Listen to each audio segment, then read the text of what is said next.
Hallo julle, ek weet nie hoekom maak die government die ding moet oorsie man. Vandag is die 15e.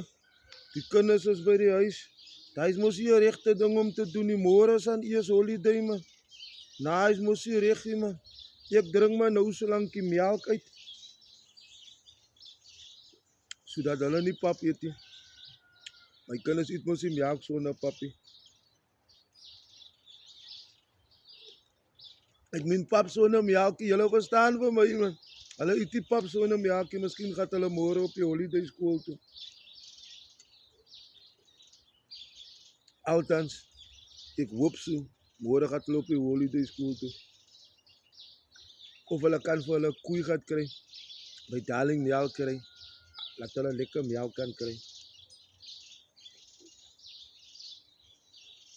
Government maak die reg saam met ons, dit kan nie dit doen nie man, weekie man.